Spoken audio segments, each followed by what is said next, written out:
ಗಾಪಿಗ ರೈತಂದು ನುಡಿಸಿದರು ಲಘು ನುಡಿಯಿಂದ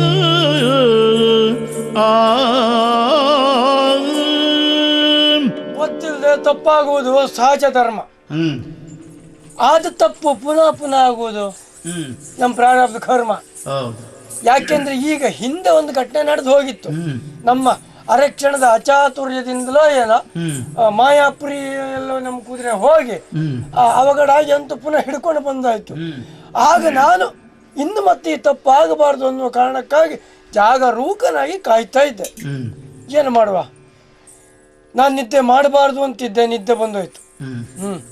ನಾನು ಮಾಡಿದ್ದಲ್ಲ, ಅದು ಬಂದಿದ್ದು. ಕಣ್ಣು ಬಿಟ್ಟು ನೋಡ್ತೇನೆ, ಕುದುರೆ ಕಾಣುವುದಿಲ್ಲ. ಎಲ್ಲಿ ಹೋಯ್ತು? ನೀವು ನೋಡಿದ್ರ? ಕುದುರೆ ಕೈಲಿ ಇದ್ದದ ಕಾರ್ಯವನ್ನು ಮಾಡ್ತೀರ ಅಂತ ಕೇಳದ್ದು. ಅಲ್ಲ, ನಾನು ಇದ್ದದ್ದು ಯಾಕೆ ಮಾಡ್ಲಿಕ್ಕ ಒಂದು ಮಾತಾಡಲ್ಲ ಸ್ವಾಮಿ. ಈ ನಿಮ್ಮ ಸ್ಥಾನ ಉಂಟಲ್ಲ, ಬಹಳ ಜವಾಬ್ದಾರಿಯುತವಾದ ಸ್ಥಾನ ಅದು. ಹಾಗಾಗಿ ಆ ಜವಾಬ್ದಾರಿ ಇಟ್ಕೊಳ್ಳಿಕ್ಕೆ ನಮ್ಗೆ ಸಂಬಂಧ ಇಲ್ಲ. ಅಲ್ಲ, ಅದಕ್ಕೆ ಹೇಳಿದ್ದು, ನಿಮ್ಮ ಜವಾಬ್ದಾರಿಗಾದ್ರೂ ನೀವು ಮಾಡ್ತೀರೇನೋ ಅಂತ. ಮಾಡ್ಲಿಲ್ಲ ಅಂತ ಆಯ್ತಲ್ಲ. ಒಂದು ಅನುಕೂಲ ಉಂಟು, ಇದು ನದಿಯ ದಡ ಆದ್ರಿಂದ ಮರಳು ರಾಶಿ. ಕುದುರೆ ನಡ್ಕೊಂಡು ಹೋದ್ ಹೆಜ್ಜೆ ಗುರುತುಂಟು, ಅದನ್ನ ಹುಡ್ಕೊಂಡು ಹೋಗ್ತೇನೆ. ನೋಡುವ ಅಲ್ಲ,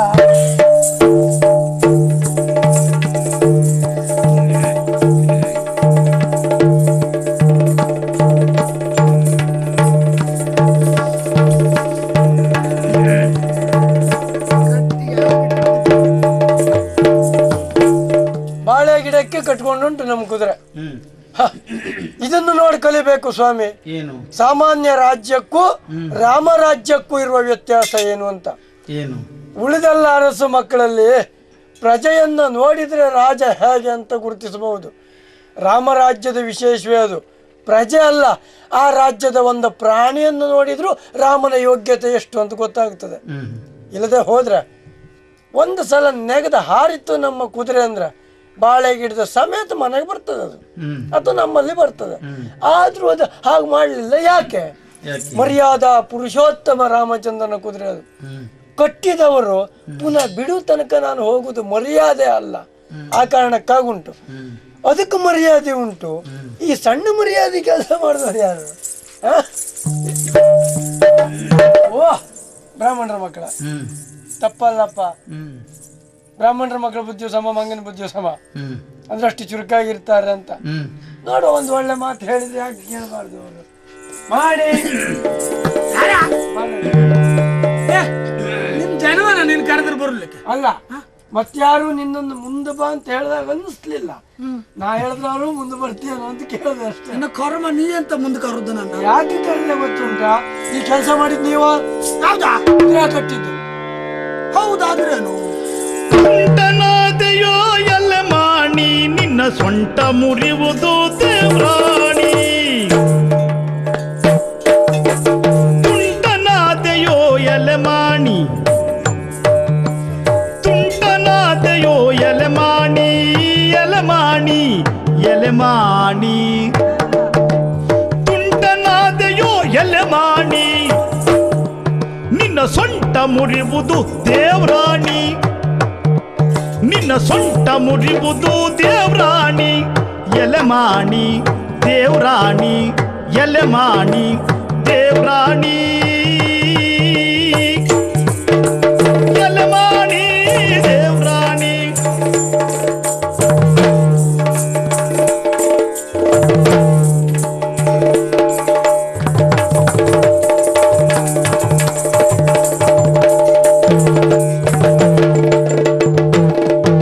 ತುಂಟತೆಯಿಂದಲಿ ಬಂಟರ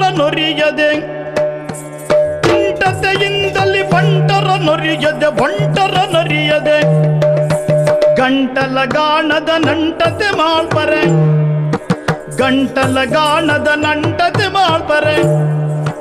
ಎಲೆ ಮಾಣಿ, ಎಲೆ ಮಾಣಿ, ಎಲೆ ಮಾಣಿ ದೇವ್ರಾಣಿ.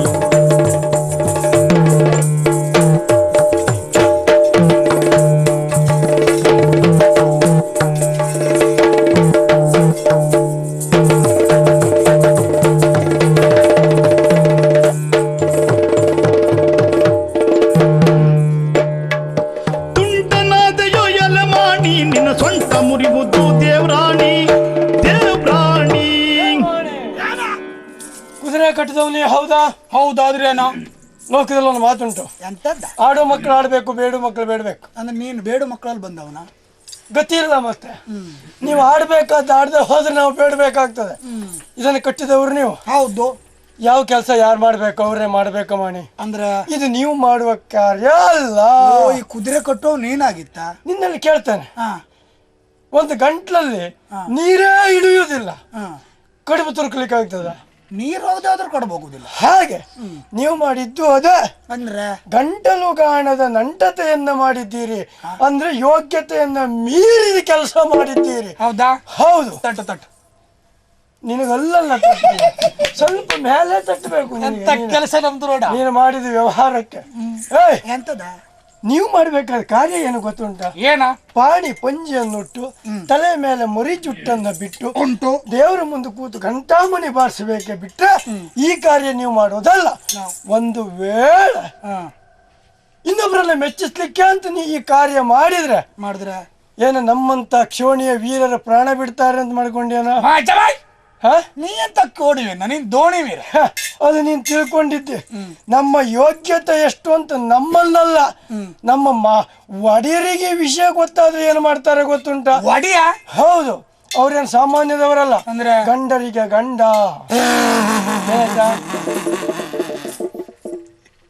ಸರಿ ಇದ್ದವಲ್ಲ ಹಾಗಾದ್ರೆ. ಯಾಕ ಹೆಂಗಸರಿಗೆ ಗಂಡ ಅಂತ ನಾನೆಲ್ಲ ಕೇಳಿದ್ದೇನೆ, ಗಂಡಸರಿಗೆ ಗಂಡ ಅಂದ್ಮೇಲೆ ಮತ್ತಿನ್ನೆಂತ? ಎಲ್ಲರೂ ನೀನ್ ಅಪ್ಪನಾಗಿ ಅಂತ ತಿಳ್ಕೊಳ್ಬೇಡ ನೀನು. ಅಂದ್ರೆ ನನ್ನ ನಿನ್ನಪ್ಪ ಅಮ್ಮನಿಗೆ ಮಾತ್ರ ಗಂಡ, ಇವ್ರು ಹಾಗಲ್ಲ. ಲೋಕದಲ್ಲಿ ಗಂಡು ಅನ್ನಿಸಿಕೊಂಡವರಿಗೆ ಗಂಡ ಅಂದ್ರೆ ಅಂತ ವೀರ ಧೀರ ಶೂರ ಅಂತ ಅರ್ಥ. ಅವ್ರು ಎಲ್ಲಾದ್ರೂ ಇದನ್ನು ನೋಡಿದ್ರೆ ಆತ್ಮಹತ್ಯೆ ಮಾಡ್ಕೊಳ್ತಾನ? ಅಲ್ಲ, ನಿನ್ನ ಆತ್ಮಕ್ಕೆ ಹತ್ಯೆ ಮಾಡ್ತಾರೆ. ಹಾಗಾಗಿ ಸಣ್ಣದಲ್ಲ ಆ ಕಾರ್ಯವನ್ನ ನೀವು ಮಾಡಬೇಡಿ. ನಿಮಗಿದು ಒಳ್ಳೇದಲ್ಲ.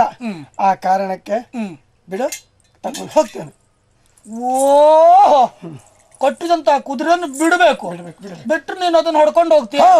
ಯಾ ಬಿಡ್ಲಿಕ್ಕೆ ಕಟ್ಟಿದ್ದಲ್ವ ನಾವು? ಬಿಡುದಿಲ್ಲ ಅಂದ್ರೆ ಬಿಡುದಿಲ್ಲ ಅಂದ್ರೆ ಏನೋ ಮಾಡ್ತೀಯ ನೀನು? ಹಾಕಿದ್ರೆ ನಿನಗೆ ಬಿಡೋದು. ಮೈ ಮೇಲೆಲ್ಲ ಕೈ ಹಾಕ್ಬೇಡ.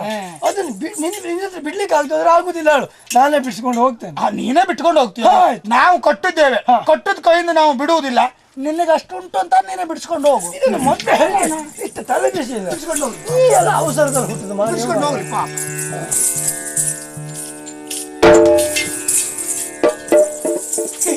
ಮಾವಿನ ಮರಳಿಂದ ಹಲಸಿನಕಾಯಿ ಬೀಳ್ತದೆ. ಪ್ರಾರಬ್ಧ ಎಲ್ಲೆಲ್ಲಿ ಯಾವ್ಯಾವ್ದು ಬೀಳ್ತದೆ ಹೇಳೋದು ಕಷ್ಟ.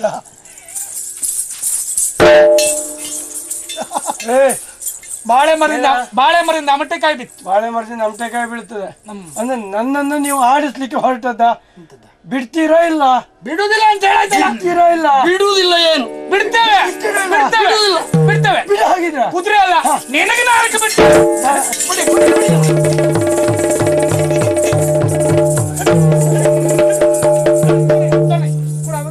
ದೊಡ್ಡ ಅವನಿಗೆ ಇದು ನಮ್ಮ ಪ್ರಯತ್ನ ಕೊಡೋದಲ್ಲ.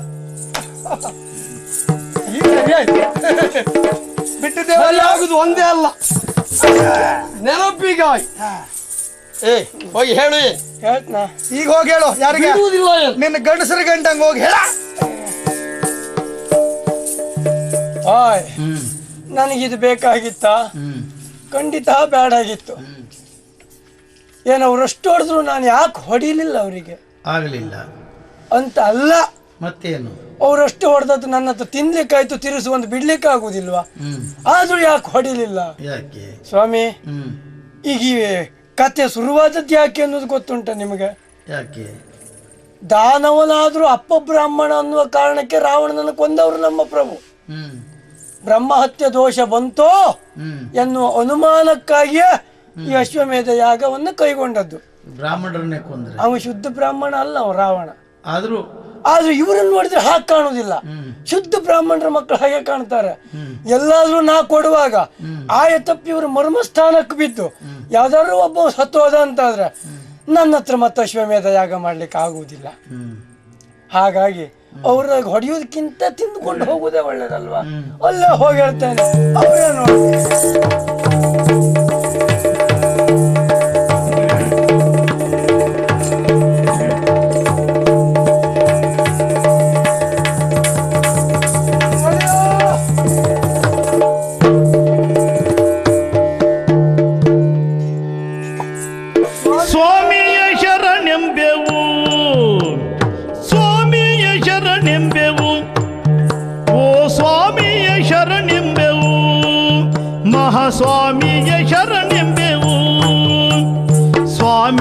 ನಮ್ಮಯ ಪ್ರೇಮದ ದೇವನು ಸ್ವಾಮಿಯೇ ನಮ್ಮಯ ಪ್ರೇಮದ ದೇವನ್ ಕಾಮಿತವೀಯುವ ಸಾಮರ್ಥ್ಯವಂತನು ಸ್ವಾಮಿಯೇ ನಮ್ಮಯ ಪ್ರೇಮದ ದೇವನ್ ಕಾಮಿತವೀಯುವ ಸಾಮರ್ಥ್ಯವಂತನು ಸ್ವಾಮಿಯ ಶರಣೆಂಬೆವು ಮಹಾಸ್ವಾಮಿಯ ಶರಣೆಂಬೆವು ಮಹಾಸ್ವಾಮಿಯ ಶರಣೆಂಬೆವು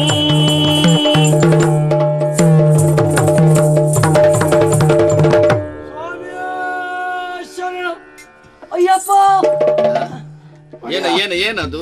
ಹೌದು ಆ, ಒಡೆಯ ಹ್ಮ್ ನಾನು ಕುದುರೆ ಬೆಂಗಾವಲಿಗಾಗಿ ಹೋದವ, ಸರಿ. ಕುದುರೆ ಒಟ್ಟಿಗಿದ್ದವ. ಹ್ಮ್ ಇಷ್ಟು ಕಾಲ ಕುದುರೆಯ ಆಗು ಹೋಗುಗಳಿಗೆ ನಾನೇ ಭಾಗಿಯಾದವ. ಹೌದು. ಆದ್ರೆ ಇವತ್ತು ಕುದುರೆ ಆಗು ಹೋಗಿಗಲ್ಲ, ಆ, ಪರೋಕ್ಷವಾಗಿ ನನ್ನ ಆಗು ಹೋಗೇ ಸಹಿಸಿಕೊಳ್ಳದೆ ಹೋದಾಗಾಯ್ತು.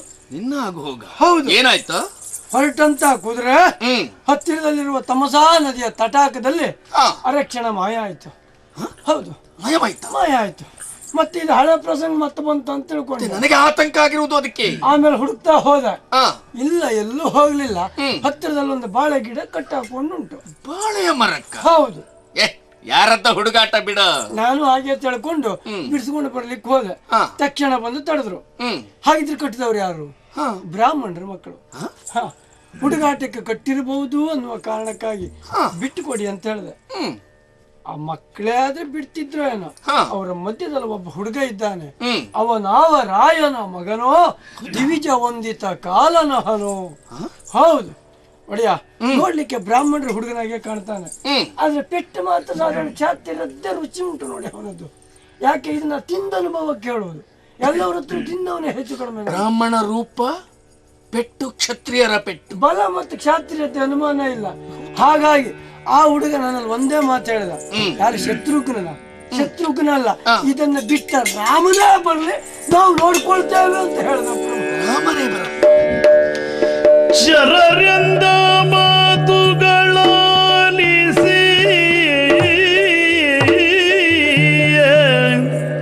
ಚರರ್ಯಂದ ಮಾತನಾಲಿಸಿ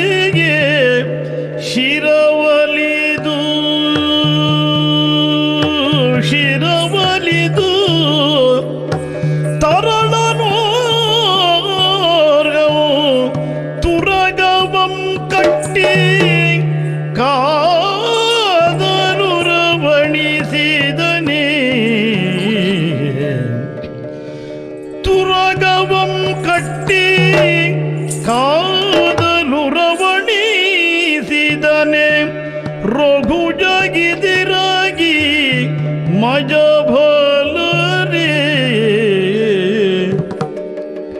ತುರಗವ ಕಟ್ಟಿ ಕಾದಲು ರವಣಿಸಿದನೆ ರಘು ಜಗಿದಿರಾಗಿ ಮಜ ಭಲರೇ ಧರೆಗಿದು ವಿಚಿತ್ರವೆನುತ ಧರೆಗಿದು ವಿಚಿತ್ರವೆನುತ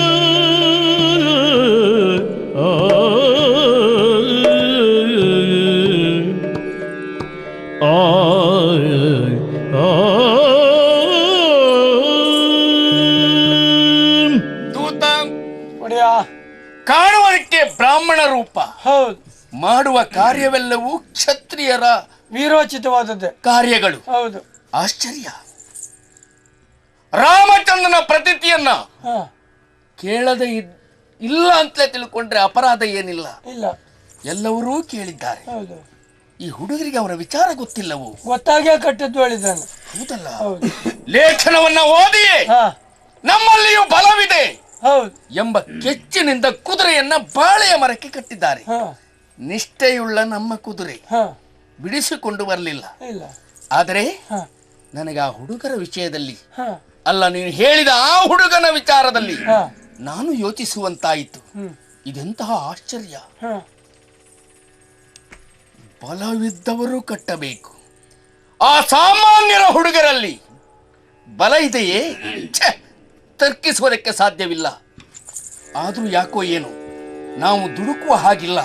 ಆ ಹುಡುಗರನ್ನ ನೋಡಿಯೇ ಸೌಜನ್ಯದಿಂದ ಮಾತಾಡಬೇಕು. ಹೇಳಲಿಕ್ಕೆ ಹೋಗೋಣ.